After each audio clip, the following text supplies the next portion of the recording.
Baik, kita akan lanjut soal yang nomor 9. Ini diketahui suku banyak, kemudian akar-akarnya salah satu diketahui negatif 2, kemudian akar yang lain adalah B dan C.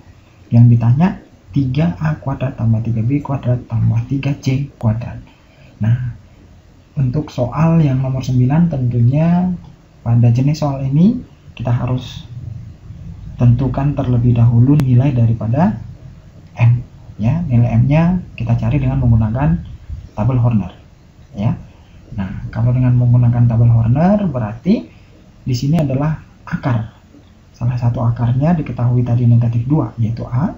Kemudian kita urutkan dari koefisien pangkat yang tertinggi 3, kemudian 0, pangkat 2-nya tidak ada berarti 0, kemudian negatif M, dan yang terakhir adalah negatif 4. Nah, kemudian ini akan kita jumlahkan.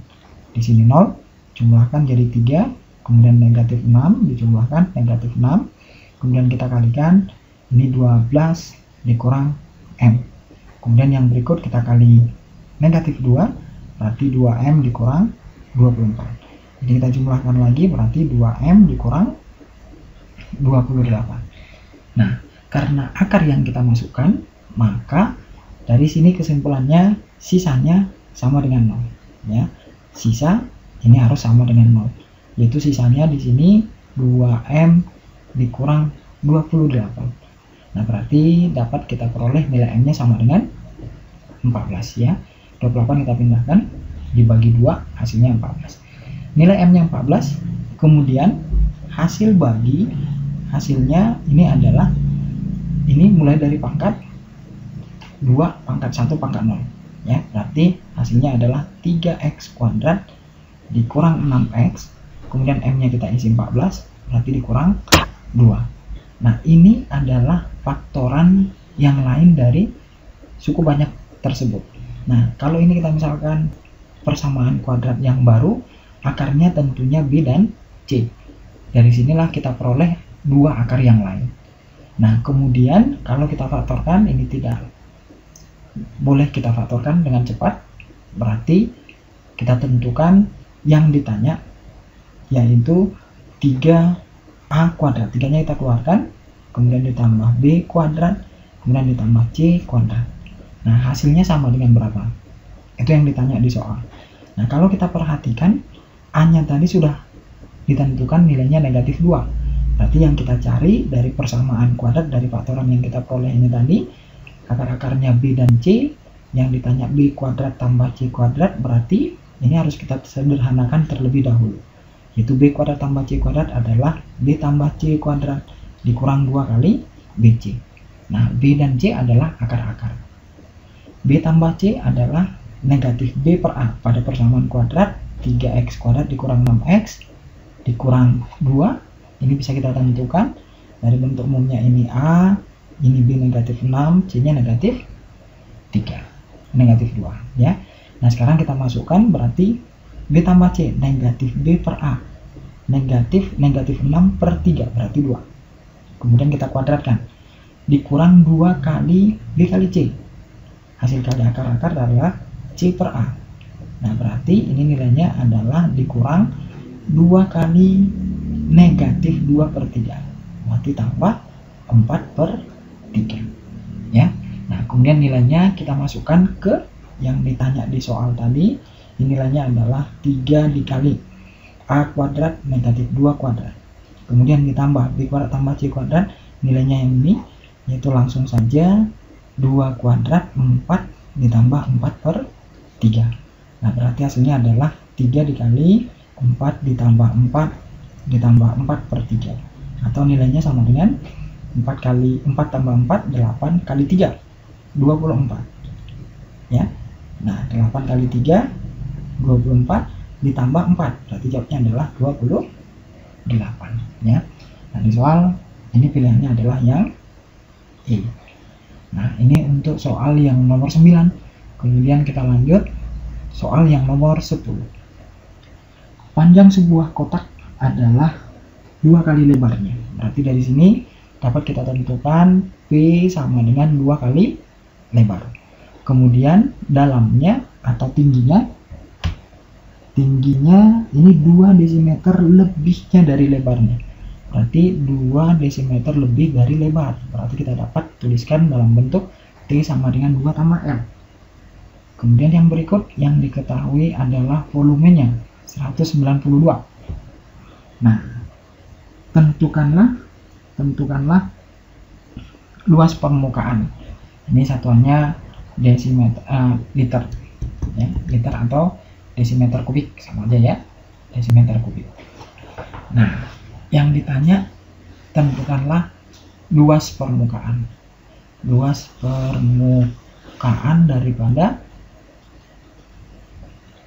daripada kotak tersebut. Nah, jadi ini langkahnya adalah kita tentukan dari rumus volume, ya. Volume ini adalah panjang kali lebar dikali tinggi, yaitu 192. Ini sama dengan panjangnya adalah 2 kali lebar dikali dengan lebar, kemudian dikali lagi dengan tinggi. Tingginya adalah lebar tambah 2 atau 2 tambah lebar, ya kan? Nah, kemudian ini kalau kita bagi 2, ini jadi 96.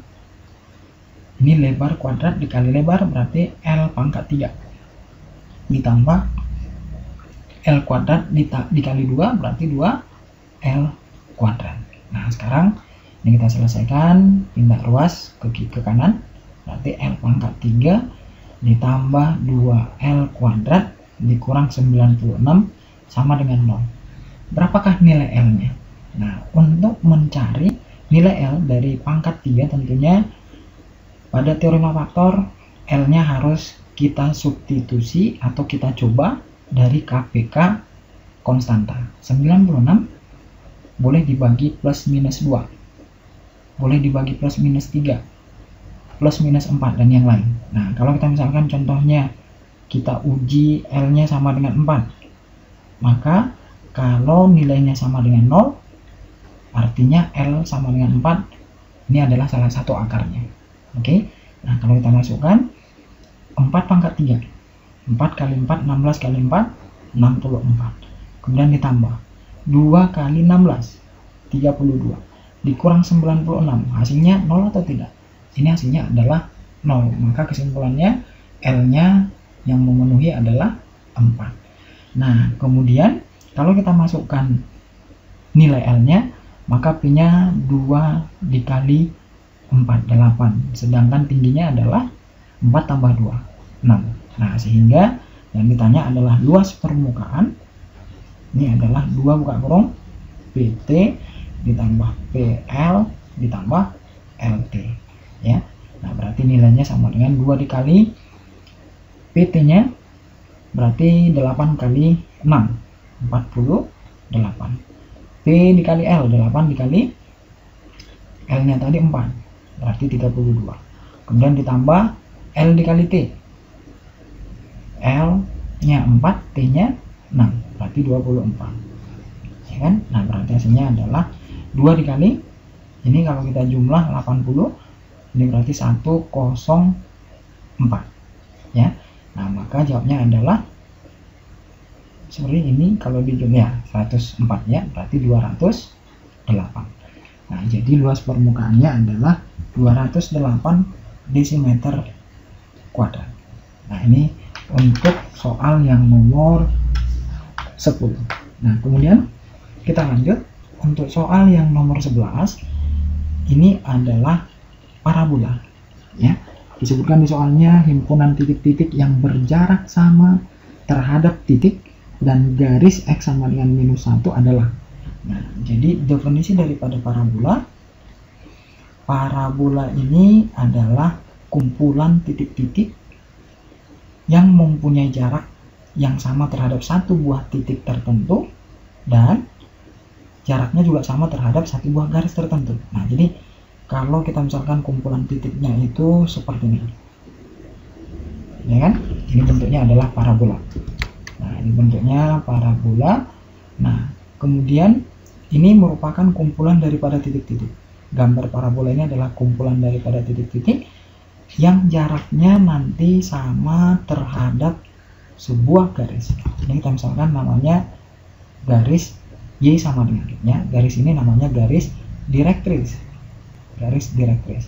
Nah, kemudian titik tersebut ini namanya titik fokus.